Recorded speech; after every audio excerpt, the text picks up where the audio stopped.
America के एक बेहद अमीर और रईस परिवार का नौजवान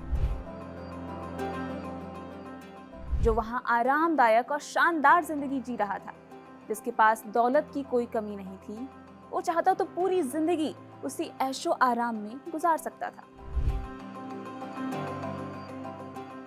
लेकिन उसने अपनी अलग राह चुनी और हजारों किलोमीटर दूर भारत आ गया। यहाँ आकर उसने ऐसा काम किया जिसने हिमाचल की किस्मत बदल दी। ये कहानी है सैमुअल स्टोक्स उर्फ सत्यानंद स्टोक्स की, जिसने भारतीय किसानों को सेब की असली खेती सिखाई और खुद को पूरी तरह भारतीय बना लिया। साल 1904, 22 साल के Samuel Ivan Stokes junior Bharat पहुंचे।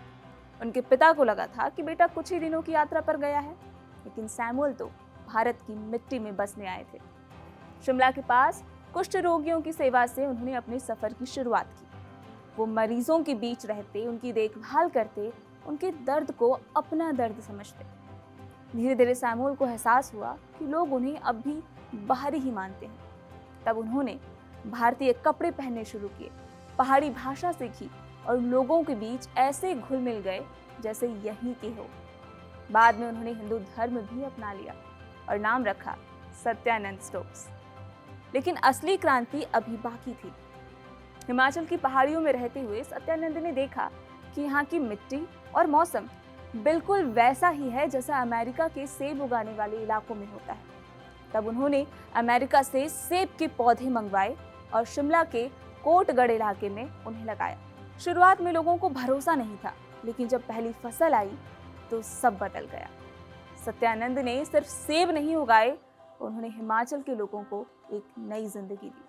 किसानों को सेब की खेती सिखाई, दिल्ली और दूसरे बाजारों तक पहुंच दिलाई और धीरे धीरे पूरा हिमाचल एप्पल स्टेट बन गया।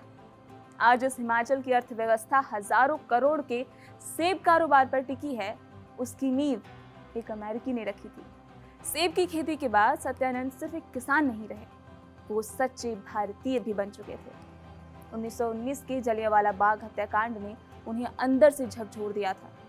उन्होंने अंग्रेजों के खिलाफ आवाज उठाई, कांग्रेस आंदोलन में हिस्सा भी लिया और 1921 में ब्रिटिश सरकार ने उन्हें राजद्रोह के आरोप में गिरफ्तार कर जेल भी भेज दिया। वो भारतीय स्वतंत्रता आंदोलन में जेल जाने वाले गिने चुने विदेशियों में शामिल थे। सबसे खास बात ये थी कि जब वो अंग्रेजों को पत्र लिखते थे तो भारतीयों के लिए नहीं, वे हम शब्द का इस्तेमाल करते थे, क्योंकि वो खुद को 100% भारतीय मानते थे। 1946 में सत्यानंद स्टोक्स का निधन हो गया, यानी भारत की आज़ादी से ठीक 1 साल पहले। लेकिन आज भी हिमाचल की हर पहाड़ी, हर सेब का बाग और हर किसान उनकी कहानी कहता है।